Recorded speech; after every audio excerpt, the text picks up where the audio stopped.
जब मां आद्य शक्ति की स्थापना होती है, मां जगत जननी को जब विराजमान किया जाता है, या चैत्र नवरात्रि में, शरदीय नवरात्रि में, आषाढ़ी नवरात्रि में, आदिकादिक पौष नवरात्रि में हम हम जगत जननी जगदम्बा की जब स्थापना करते हैं, या हम नूतन घर का प्रवेश करते हैं, या गणेश जी की स्थापना करते हैं, या कोई दुकान को प्रवेश करते हैं, या कोई शुभ कार्य करने के लिए अग्रण्य होते हैं, तो हम कलश की स्थापना क्यों करते हैं? आज शिव महापुराण में शुरुआत में अपन शिव और पार्वती की यही संवाद को लेकर चल। आखिर कलश में ऐसा क्या है? कलश के अंदर आखिर ऐसा क्या विराजमान है कि 33 कोटि देवता उस कलश के अंदर आकर बैठ जाते हैं? महाराज, आप कोई यज्ञ करने जा रहे हो, आप कोई पोथी पुराण करने जा रहे हो, आप कोई अच्छा कार्य करने जा रहे हो, तो ब्राह्मण देवता कह देते कलश की स्थापना होगी, कलश की शोभा यात्रा निकलेगी, कलश यात्रा निकलेगी, कलश विराजमान होगा। और आज हर की पौड़ी पर, प्रयागराज में, या उज्जैनी में, नासिक में जो बड़े बड़े कुंभ के मेले होते, कुंभ का मतलब भी तो कलश से होता है। उसकी महत्वता क्यों? उस कुंभ की, उस घड़े की महत्वता कहां से प्रकट होगी? शिव महापुराण की कथा कहती है महाराज, भगवान औघड़दानी शंकर स्वयं आद्य शक्ति जगदम्बा से कहते हैं कि जगदम्बा तू क्या चाहती है बोल। तो जगत जननी जगदम्बा कहती है कि जहां मैं हूं वहां शंकर है, ये आपने कह दिया, और जहां शंकर है वहां पार्वती का होना जरूरी है। उसके लिए सिद्ध करने के लिए एक स्थान ऐसा बनाया जाए जहां पर शंकर विराजमान है और शंकर के साथ पार्वती विराजमान है। तो शिव जी ने कहा, पार्वती उसके लिए मैं तुझे एक सुंदर कलश का निर्माण कर देता हूं। ब्रह्मा जी कह रहे हैं, नाथ इस सारे ब्रह्मांड को रचना करना है, कर दूंगा, मना नहीं है, पर रचना करता भगवान ब्रह्मा जी कहते हैं कि मैं संसार को एकत्रित करूं, उससे पहले 33 कोटि देवताओं को मुझे एकत्रित करना, और सारे 33 कोटि देवता एक जगह पर आकर विराजमान हो जाए, ऐसी कोई व्यवस्था करना है।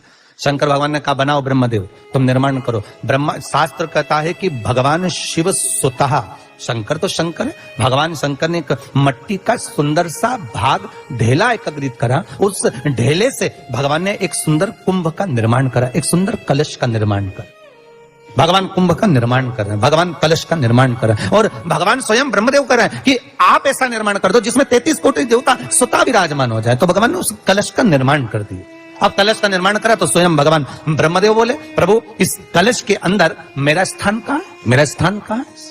बहुत ध्यान देना महाराज, कलश का जो मुख होता है, उस मुख पर भगवान विष्णु का स्थान होता है। किसका स्थान है?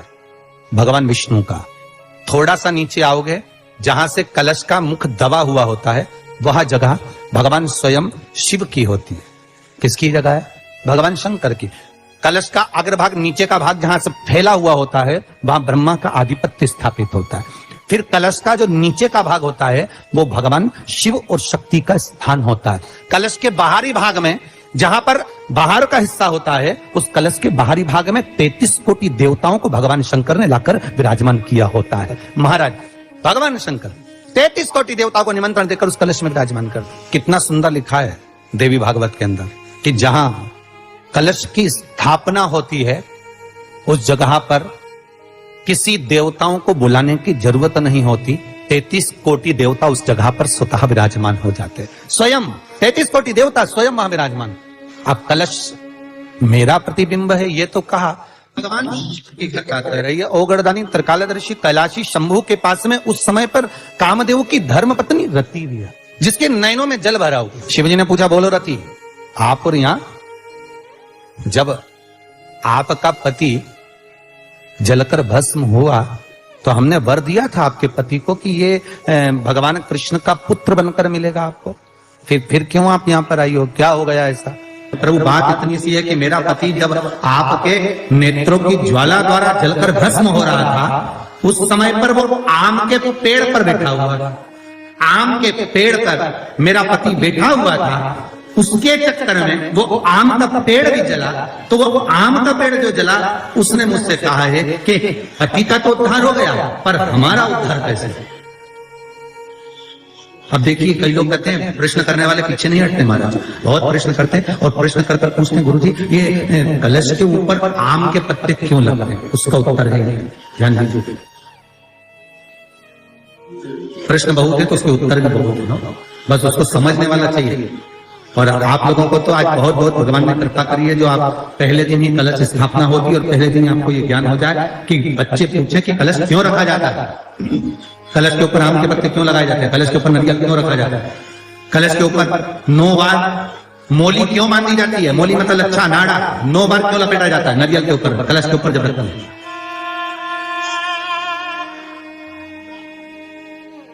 कलश के ऊपर जब जब श्रीफल रखाता है, नारियल रखाता है, तो उस पर 5 बार 7 बार मोली नहीं लपेटी जाएगी, तो 9 ही बार लपेटी जाएगी। 5 या 7 बार लपेटते हैं तो कहते हैं कि लक्ष्मी की छिन्नता होती है, और वो 9 बार लपेटी जाती है तो भरपूर लक्ष्मी का भंडार। भगवान बोले अब आप आई हो रति, ठीक है, मांगो क्या चाहिए, बस इतनी कृपा कर दीजिए कि आम के वृक्ष का भी उद्धार कर दो। शिव जी ने कहा हम वर प्रदान करते हैं रति, जहां शिव और शक्ति है, जहां 33 कोटि देवता इस कलश के अंदर विराजमान होंगे, उस जगह पर स्वयं कंठ पर जहां पर मेरा निवास होगा, उस जगह पर ये आम के पल्लव अमृत के तुल्य माने जाएंगे, और इनका निवास हमारे ही हाथ में, हमारे ही हस्त कमल में विराजमान हो, हमारे ही हाथ। अब आम के पल्लव को बाबा ने विराजमान किया। अब आया है उसके ऊपर क्या रखते हो? श्रीफल, नारियल, ठीक है। नारियल कौन? अब उसका भी प्रसंग शिव महापुराण में, स्कंद पुराण में बड़ा सुंदर है, ठीक है। भगवान शंकर और पार्वती विराजमान है कैलाश पर्वत पर। भगवान शिव के मन में बात आई, शंकर भगवान ने मां पार्वती जी से कहा हे जगतधात्री। हाँ प्रभु बोलिए, सुनो। तो देवी भागवत में आता है कि जिस जगह पर शंकर भगवान ने पार्वती से एक बात कही कि हमारा मन है कि हम दोनों बालकों की परीक्षा लें, और पार्वती जी ने जब भगवान शिव से कहा कि बच्चों की परीक्षा क्यों लेना, संतान अपनी है और इनकी परीक्षा हम क्यों लें, किस लिए आप मत करो परीक्षा, मत करो। शिव तो शिव थे, बुला लिया कार्तिकेय को, गणेश जी को बुलाकर कहा, बुलाकर बोले जो पृथ्वी की परिक्रमा पहले कर कर आए वो प्रथम गिनती में पूजा जाएगा, प्रथम भाग उसको पूज्य कर दिया, ठीक है, जाओ परिक्रमा कर कर आओ। अब गणेश जी महाराज बैठ गए चूहे पर, कार्तिकेय बैठ गए मोर पर। कार्तिकेय घर के बड़े थे, तो ये बात मान में, तो ये बात का ज्ञान था। तो कार्तिकेय जी ने कहा अगर माता पिता का कहना नहीं मानेंगे तो अच्छा नहीं लगेगा। तो कार्तिकेय जी तुरंत मोर पर चढ़कर और परिक्रमा करने निकल गए। अब गणेश जी तो चूहे को बुलाए, फिर चूहा भग गया, फिर पकड़ के लाए, फिर चूहा भग गया। अब उन्होंने चूहे पर बैठ गए, बैठकर जैसे चले शंकर जी के पास में, तो शिव जी को प्रणाम कर कर कहा पिताजी परिक्रमा करने जा रहा हूं। शंकर बोले जा। अब इनको क्या मालूम था कि यहीं लगा लेगा। गणेश जी से पूछा कि तुमको भेजा था कि तुम पृथ्वी की परिक्रमा करने जाओ, तो तुम ये क्या कर रहे हो? गणेश जी बोले पिताजी शांत रहिए और परिक्रमा लगाने दीजिए। और परिक्रमा लगाई गणेश जी महाराज ने, एक नहीं 3, और 3 परिक्रमा लगा के सामने खड़े हो गए। पिताजी वर दीजिए। पिताजी ने पूछा काय का? पृथ्वी की परिक्रमा करके आया। शंकर भगवान बोले बता मेरे आजू बाजू घूम लिया, पृथ्वी की परिक्रमा कर आया। परिक्रमा लगा कर आकर खड़े होकर के आशीर्वाद दे। तो पूछा आशीर्वाद क्यों? तो कहा प्रभु हमने परिक्रमा करी। तो शंकर भगवान बोले आजू बाजू घूम लिया और परिक्रमा करना, इसको कोई परिक्रमा करता है? गणेश जी बोले और नहीं तो माता पिता में आकाश, माता पिता में पताल, माता पिता में पृथ्वी, साप तो माता पिता में ही और सब माता पिता में, इसलिए आपकी लगानी सबकी हो गई। शंकर जी खुश होते, शंकर जी ने आशीर्वाद दे दिया। अच्छा तो शंकर भगवान ने तुरंत वर दे दिया, प्रथम गिनती में तुम गिने जाओगे तथास्तु। पार्वती जी को तो मालूम ही नहीं पड़ा कि कब वर दे दिया, तो पार्वती जी तो खड़ी हो जाती। अब आ गए कार्तिक। कार्तिक ने आकर कहा दंडवत करता हूं पिताजी, प्रणाम, हम तुम्हें देवताओं की सेना के सेनापति बनाते हैं। कार्तिकेय की आंख से अश्रु बहे। देवताओं की सेना के सेनापति? क्या मैं प्रथम गिनती में नहीं आऊंगा? नहीं। क्यों? गणेश जी ने प्रथम गिनती में आ गए। गणेश जी ने परिक्रमा कर ली। किसकी करी? हमारी।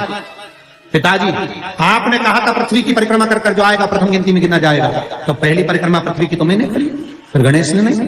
पार्वती जी उड़ गई। क्या बात है कार्तिक है? कार्तिक ने कहा, माँ पिताजी ने गलत निर्णय दे दिया। क्या गलत निर्णय दिया? गणेश जी को प्रथम गिनती में दे दिया और मैं परिक्रमा कर कर आया। सारी बात मालूम पड़ गई कि गणेश जी ने चूहे पर बैठकर शंकर पार्वती की परिक्रमा करी, ये हुआ वो हुआ, सब मालूम पड़ गया। पार्वती मैया की आंख में से आंसू बहने लगा। पार्वती उठकर खड़ी होकर शंकर भगवान से बोली, प्रभु बहुत भोले हुआ, इसलिए आपका नाम भोला शंकर है। बहुत भोले। एक बेटे को भेज दिया पृथ्वी की परिक्रमा करने और दूसरे बेटे ने आपकी परिक्रमा करी और आपने उसे वर प्रदान कर दिया। इतने भोले, पुत्रों में भेद कर। जगतजननी मां पार्वती खड़ी हो गई। पार्वती जी ने कहा, यह आपने श्रेष्ठ नहीं किया। पार्वती जी बोली, मुझे अच्छा नहीं लगा आपने निर्णय जो दिया। क्या चाहती हो पार्वती? पार्वती जी कहती हैं, आज मुझे एक वर देना पड़ेगा। बोलिए क्या वर चाहिए? भोलेनाथ मुझे वर ये चाहिए कि आज के बाद आपकी कोई परिक्रमा ही ना करे। मुझे वर दे दो कि शंकर की परिक्रमा कभी नहीं होगी, शिव की परिक्रमा का विधान नहीं होगा। शंकर भगवान ने पार्वती को तथास्तु कर दिया। आज के बाद शंकर के मंदिर में शिवलिंग की कोई परिक्रमा नहीं करेगा। कभी आपने करते हुए देखा किसी को? नहीं। शंकर की परिक्रमा होगी तो आधी यहां से चालू होगी, वहां तक जाओगे, फिर वापस।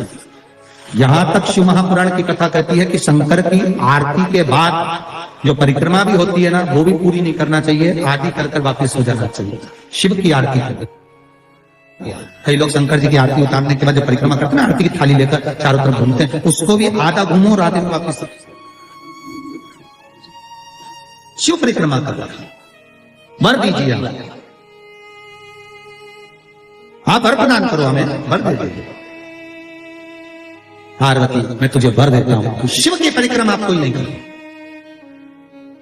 और अगर शंकर की परिक्रमा कोई भूल से भी करेगा तो उसको दोष लगेगा, उसका पुण्य छिन्न।